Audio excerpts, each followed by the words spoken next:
بسم الله الرحمن الرحيم. السلام عليكم ورحمة الله وبركاته. إن الحمد لله نحمده ونستعينه ونستغفره ونعوذ بالله من شرور أنفسنا وسيئات أعمالنا.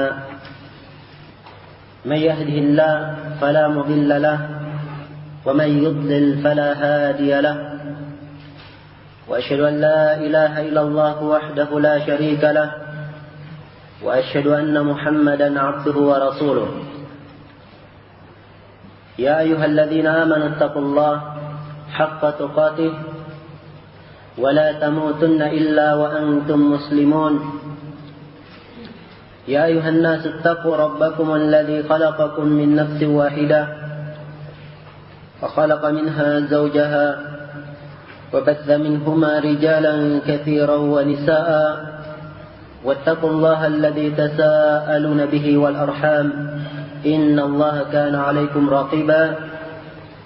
يا أيها الذين آمنوا اتقوا الله وقولوا قولا سديدا يصلح لكم أعمالكم ويغفر لكم ذنوبكم، ومن يطع الله ورسوله فقد فاز فوزا عظيما. أما بعد، فإن أصدق الحديث كتاب الله، وخير الهدي هدي محمد صلى الله عليه وعلى آله وسلم، وشر الأمور محدثاتها، فإن كل محدثة بدعة وكل بدعة ضلالة وكل ضلالة في النار.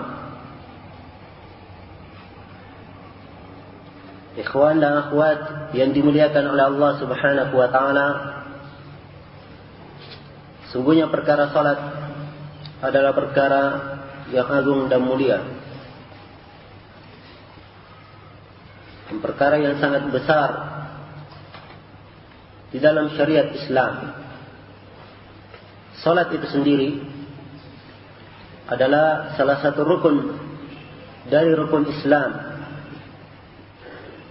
yang Allah Subhanahu wa taala telah wajibkan atas seluruh kaum muslimin. Dan cukuplah menunjukkan tentang pentingnya salat ini.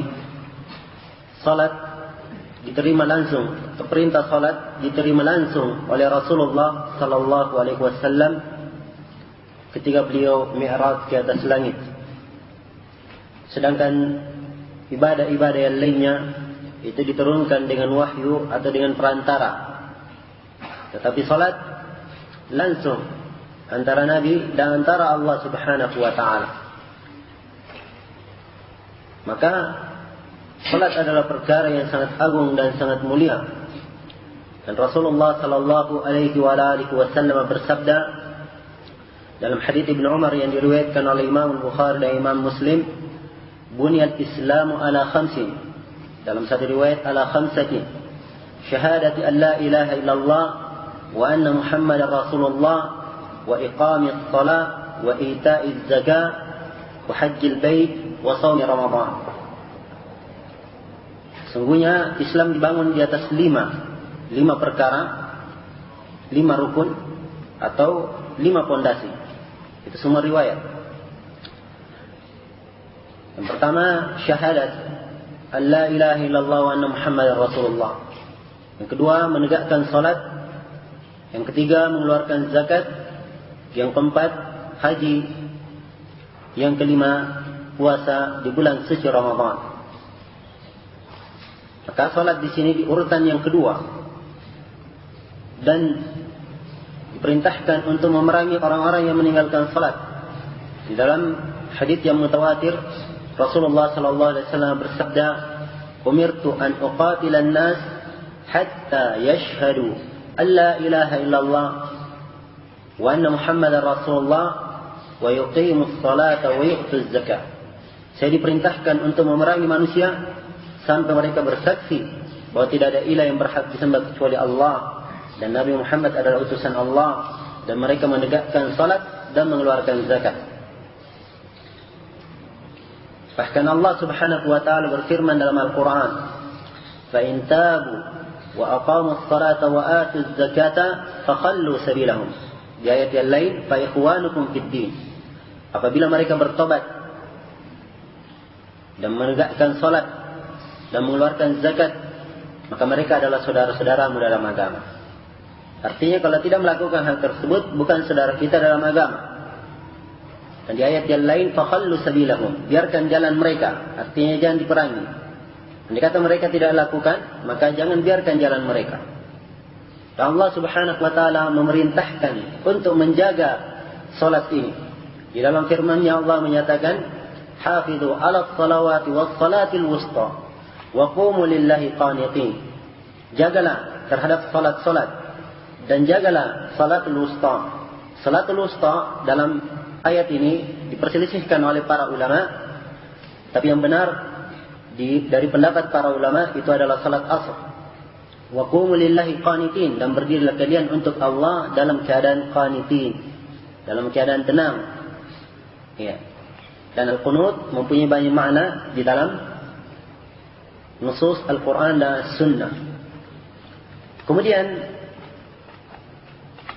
dan telah dijadikan salat ini kewajiban dan ditetapkan dengan waktu yang harus jaga. Di dalam firman-Nya Allah menyatakan, "Inna salata kanat 'alal mu'minina kitaban mawquta."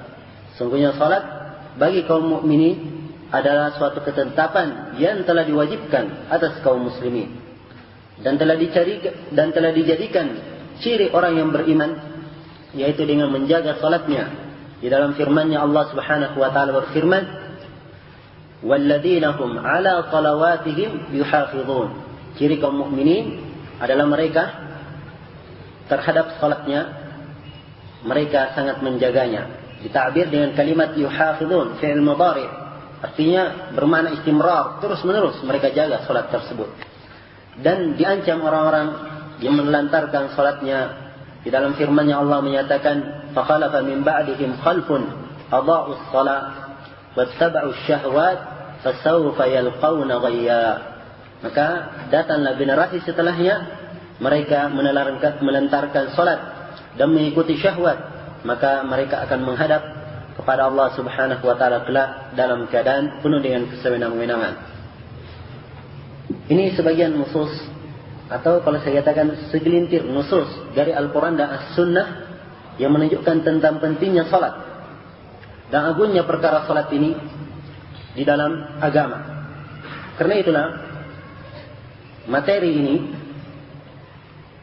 sangat penting untuk kita kaji. Dan judul materi yang saya bawakan adalah koreksi total kesalahan orang yang salat. Sub pembahasan saya ringkas dari kitab yang berjudul Al-Qaulul Mubin fi Akhta'il Musallin, karya masyhur Hasan Salman, salah seorang ulama Yordan, salah seorang murid Syekh Al-Albani rahimahullahu ta'ala.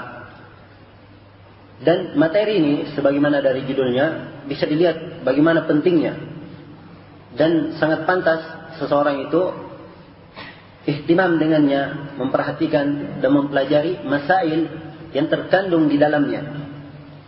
Khususnya sangat banyak sekali bid'ah-bid'ah yang tersebar dan penyelisihan-penyelisihan di dalam masalah salat ini, dan kesalahan-kesalahan yang semua hal ini menunjukkan bahwa hal ini adalah perkara yang penting sebagai nasihat bagi umat secara umum, dan amar ma'ruf nahi munkar, dan juga sebagai bara'ah lidhimmah, menyampaikan ilmu. Mudah-mudahan Allah Subhanahu wa taala memberikan manfaat dengannya. Di dalam kitab ini Syekh Masyhur Hasan atau pengarang menyebutkan 7 fasal pembahasan berkaitan dengan kesalahan orang yang salat. Pasal yang pertama adalah kumpulan kesalahan orang yang salat dalam pakaian atau cara berpakaian mereka, dan juga seputar menutup aurat dalam salat. Ini pasal yang pertama. Di pasal yang kedua, beliau uraikan tentang kesalahan-kesalahan orang yang sholat seputar tempat-tempat sholatnya. Seputar tempat-tempat sholatnya. Di pasal yang ketiga, beliau terangkan tentang kesalahan orang-orang yang sholat dalam sifat atau tata cara pelaksanaan sholat. Di pasal yang keempat, beliau terangkan tentang kesalahan-kesalahan orang yang sholat seputar masjid dan seputar pelaksanaan sholat jamaah. Di pasal yang kelima, beliau terangkan tentang kesalahan-kesalahan orang yang sholat selepas melaksanakan sholat. Apakah sholat berjamaah maupun sholat sendirian.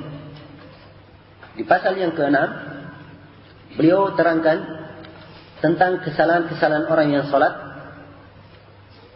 seputar sholat Jumat. Dan pasal yang ketujuh, dan ini adalah pasal yang terakhir, adalah pembahasan atau pengobatan tentang kesalahan-kesalahan berkaitan dengan sholat orang yang punya udzur dan sholat-sholat yang bersifat lebih khusus. Ya, dan juga beliau tambahkan dengan hadits-hadits yang palsu atau yang lemah yang tersebar di lisan manusia seputar permasalahan sholat. Ini 7 pasal yang akan kita bahas dan kita uraikan. Dan tentunya kita tidak bisa membaca kitab ini secara keseluruhan. Yang kitab ini jumlah halamannya secara keseluruhan 480 halaman. Yang tentunya boleh dikata mustahil untuk diselesaikan dalam 2 hari kalau ingin dibaca huruf per huruf. Karena itu di sini bagus saya terangkan dulu metode pengarang di dalam menguraikan masalah, kemudian metode saya di dalam menerangkan kitab ini. Adapun metode pengarang dalam menguraikan masalah, kata beliau, saya akan menyampaikan masalah-masalah yang tersebar dan merata di tengah masyarakat atau banyak terjadi di masyarakat. Kemudian saya akan terangkan yang benar. Ya, setelah menyebutkan kesalahan-kesalahan tersebut. Kemudian kata pengarang, metode beliau yang kedua, masalah-masalah ini beliau uraikan dengan bentuk atau gaya yang mencocoki orang di zaman ini.